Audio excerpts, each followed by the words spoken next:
Dianggap parasit keluarga. Bab 51. Kamu beneran sudah lahiran? Wah, lebih cepat dari perkiraan, ya. Selamat, ya.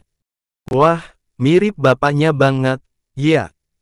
Sofia tak kuasa menahan tawanya.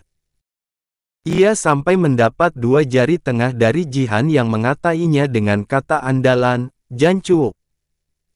Asli, ini sih mirip banget. Sofia nekat mendekat sambil terus menahan tawanya. Puas rasanya apa yang ia pikirkan sekaligus harapkan sesuai realita. Pergi kamu, Mbak. Dasar jandes ganjen. Jam segini sudah necis. Omel Jihan. Lah, apa salahnya? Ini kan sudah mau pukul 6:30 pagi. Biasanya aku sebelum subuh malah sudah rapi. Kamu ya, dengki bilang saja. Tunggu, ya. Nanti, aku sama Mas Kala pasti muyen. Nanti aku sekalian ajak calon mertuaku. Iya. Mumpung Mas David ada di sini, nanti kalian jangan lupa datang ke pernikahanku sama Mas Kala. Nanti aku kirim undangannya langsung pas ***uyen. Sofia benar-benar bersemangat. Membahas undangan pernikahan Sofia, baik David apalagi Jihan sama-sama lemas, iri.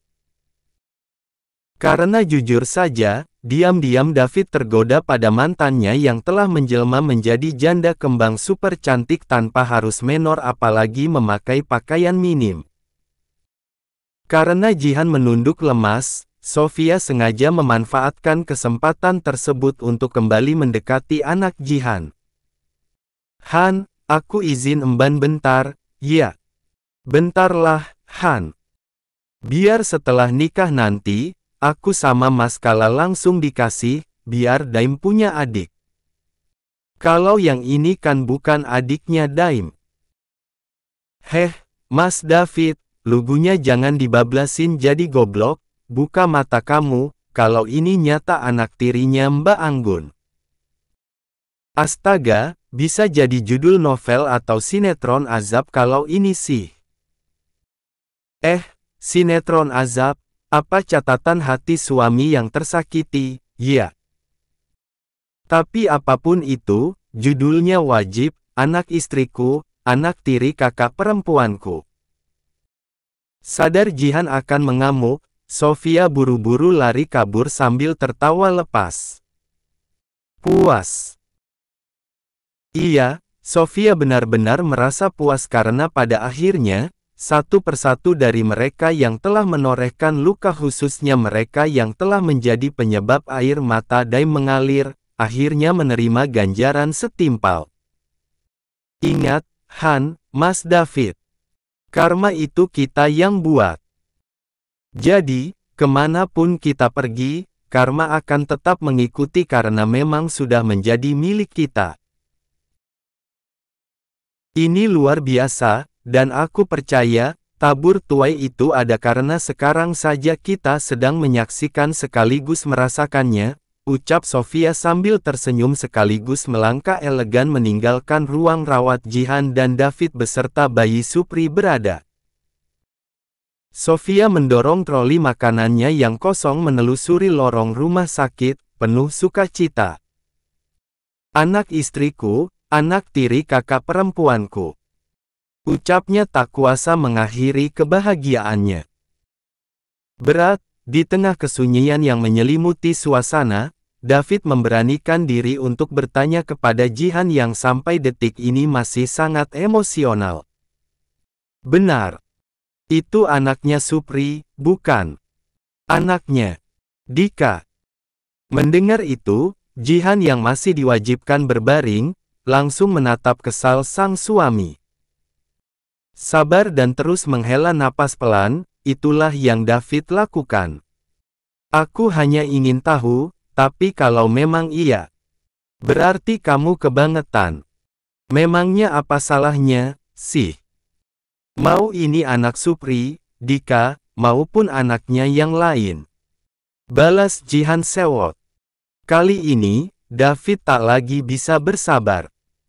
Ia menggeleng tak habis pikir menatap Jihan syarat kekecewaan. Masih tanya apa salahnya? Sudah deh, enggak usah diperpanjang. Ribet banget sih, jadi orang.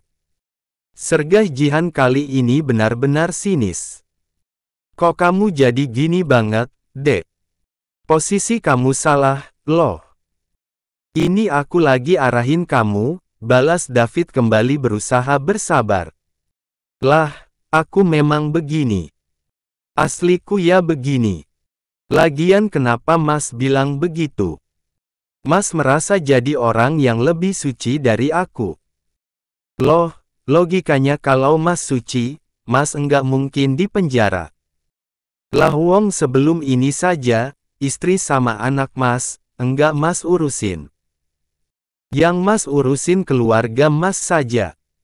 Orang stres saja tahu, apa yang Mas lakukan salah. Iya kalau keluarga Mas, porsi otaknya umum, lah seons aja enggak ada. Buktinya, tahu enggak punya uang bukannya kerja malah ngemis tuh mereka. Sewot Jihan yang lagi-lagi, keceplosan. Akan tetapi, David hanya berpikir maksud ngemis yang Jihan ucapkan merupakan bagian dari ucapan kasar Jihan, tanpa maksud lain. David mendengkus, pasrah. Karena memang tidak ada hal lain yang bisa ia lakukan selain itu. Ini orang tua kamu masih belum ada yang bisa dihubungi, sementara selain aku yang belum ada uang, aku juga harus kembali buat selesaiin hukumanku. Jihan yang masih merengut, hanya sesekali melirik David. Ia terlalu malu untuk jujur menceritakan keadaan keluarganya kepada David. Bahkan meski David suaminya dan bagi Jihan, David sekeluarga bukanlah orang yang seharusnya ia segani. Kamu bilang, di ATM kamu enggak ada 2 juta, lanjut David, benar-benar masih sabar. Rasanya kok gini banget, ya. Berasa lagi ngerasain karma. Sofia yang serba bisa dan selalu memudahkan hidupku, aku buang. Lah sekarang, nikah lagi malah dapat yang begini. Belum lagi, kalau ini beneran anaknya Supri. Bajingan banget tuh si Supri. Batin David yang memilih pergi dari sana. Masalah uang, nanti aku pinjem ke Pak Gede saja. Kamu jangan sampai nekat pinjem ke si Sofia, loh, Mas. Malu-maluin. Ucap Jihan agak berseru lantaran David nyaris keluar dari ruang rawatnya. Pria itu balik badan menatapnya dengan kemarahan yang tampak jelas susah payah ditahan. Sampai detik ini, David ia yakini masih susah payah bersabar. Itu kan yang ada di pikiran kamu. Kamu mau menemui Sofia, kan? Lanjut Jihan. David mengembuskan napas panjang melalui mulut. Walau apa yang Jihan duga memang benar, kenyataan Jihan yang sangat berisik sekaligus kasar, sangatlah membuatnya tidak nyaman. Aku mau tahu kabar Daim, ujar David. Kabar Daim apa emaknya? Balas Jihan sewot. David mendengkus. Dua-duanya. Balasnya sengaja melawan. Jihan langsung ketar-ketir apalagi detik itu juga, David minggat. Bisa-bisanya dia bilang begitu. David langsung mencari Sofia. Pria itu sampai nekat menanyakannya kepada perawat yang dijumpai. Hari ini, Sofia membuka kantinnya dan sedang sibuk di sana. Namun setelah David mengamati, tak ada Daim di sana. Walau memang bukan Daim yang menjadi tujuan utamanya, paling tidak David tetap ingin tahu kabar Daim sebelum ia kembali melanjutkan hukumannya di penjara. Dari ketiga kantin yang ada di sana, kantin Sofia dan posisinya paling pinggir dekat rumah sakit memang paling ramai. Kebanyakan dari mereka yang memenuhi tempat duduk di depan kantin sibuk sarapan atau setidaknya menikmati minuman hangat. Sementara yang berkerumun antre, David pergoki sibuk membeli makanan yang dibungkus termasuk itu gorengan. Seperti biasanya, makanan buatan Sofia masih menjadi makanan yang paling disukai oleh kebanyakan orang. Melihat David yang diam-diam memperhatikannya, dalam hatinya, Sofia yang sengaja cuek berkata, "Wong gembluung." David ingin tahu kabar Daim, itulah yang David katakan ketika sampai di hadapan Sofia. "Mas," tanya Daim. "Yakin, Mas?" tanya kabar Daim. "Tumben. Namun alhamdulillah, sih, akhirnya ada waktu di mana Mas ingat Daim." "Nah, tuh. Itu Daim. Sama papa idaman," ucap Sofia bersemangat. Apalagi sangat kebetulan, Daim memang datang diantar oleh Kalandra. Selain memberikan Daim kepada Sofia, Kalandra yang pamit kerja juga sengaja mengambil bekal sarapan sekaligus makan siang. Tentunya, Kalandra dengan bahagia menyapa keberadaan David di sana. "Jangan cemburu karena aku dan Sofia enggak ngapa-ngapain. Banyak orang juga kalau kamu enggak percaya," ucap David dan sukses membuat Kalandra apalagi Sofia tercengang. Kalandra yang masih mengemban Daim di depan tubuhnya, perlahan menahan tawanya sambil menatap David. "Enggaklah. Ngapain juga aku cemburu. Selera mamaknya Daim tinggi banget, enggak? Enggak mungkin dia naksir suami orang apalagi mantan yang sudah. Hubungan kami baik-baik saja. Kami tahu mana yang harusnya membuat kami cemburu, atau malah. Ya sudah sih, jangan dibahas." Setelah berucap demikian, Kalandra juga sengaja menawari David mengemban Daim. Sempat akan menolak, David memberanikan diri untuk mengemban Daim. Namun yang ada, bocah itu tidak mau. David Pan yang biasa Daim berikan kepada orang asing. "Itu papa, sayang." Yakin Kalandra sambil menciumi pipi Daim yang ia timang. Dalam diamnya, Sofia yang tengah membuatkan Kalandra teh manis hangat, perlahan menghela napas lega. Sadar enggak sadar, si David juga sedang dihukum oleh Daim.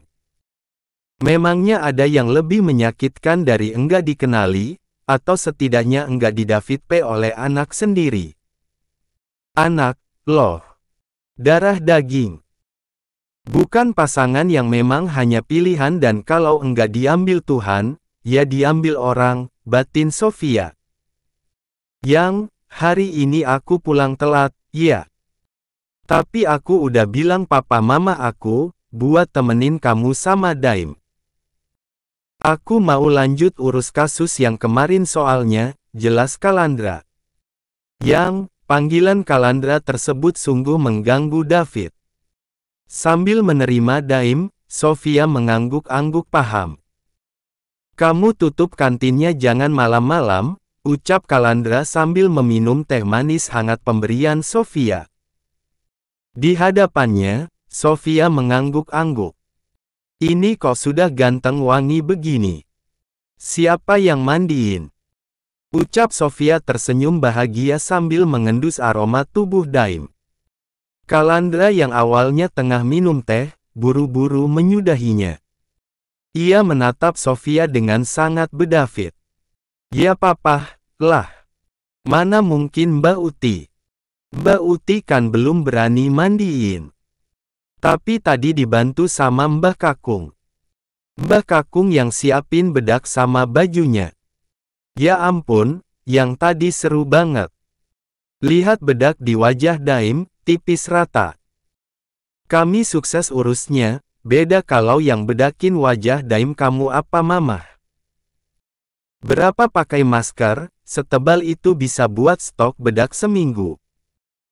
Ia mengakhiri ucapannya dengan tawa apalagi, Sofia yang tidak mengurus pembeli, sudah lebih dulu melakukannya. Kalian kalau bedakin Daim yang kira-kira, masa iya, ganteng-ganteng, bedaknya setebal masker. Bodohnya David, pria itu tetap ada di sana. Padahal jelas, kebersamaan Calandra dan Sofia, sudah sangat membuat dadanya panas. Apalagi ketika adegan Calandra pamit, pria itu tak hanya mengabsen wajah Daim dengan ciuman. Karena hal yang tidak berbeda juga Calandra lakukan kepada Sofia. Sofia terlihat kikuk, lain dengan Calandra yang tampak tulus. Calandra terlihat sangat menyayangi Sofia maupun Daim. Aku mau tanya sama kamu, ucap Calandra yang kali ini memfokuskan tatapan sekaligus perhatiannya kepada David. Pria yang menjadi jauh lebih bersih sekaligus segar karena bobot tubuhnya tampak jelas bertambah di hadapannya, menyikapinya dengan kikuk. Calandra yakin, alasan David sesalah tingkah sekarang karena sedari tadi mantan suami Sofia itu diam-diam memperhatikan kebersamaannya dan Sofia. Karena Sofia baru saja pergi untuk meladeni pembeli yang baru datang, perhatian Calandra memang langsung terusik. Namun, kenyataan tersebut hanya berlangsung sebentar karena ia kembali fokus kepada pria di hadapannya yang menatapnya tidak nyaman tapi cenderung penasaran. Ini mengenai keluarga kamu, ucap Calandra yang detik itu juga langsung menceritakan keadaan keluarga David, kepada David. Aku bilang gini karena aku yakin, kamu belum tahu karena andai kamu tahu, kamu pasti enggak akan membiarkannya. Dulu sampai sekarang saja, daripada ke anak istri kamu, kamu lebih berat ke keluarga kamu. Di hadapannya, David terlihat sangat syok. Pria itu menjadi sibuk menggeleng berat, menatapnya tak percaya. David seolah berusaha menepis David pannya.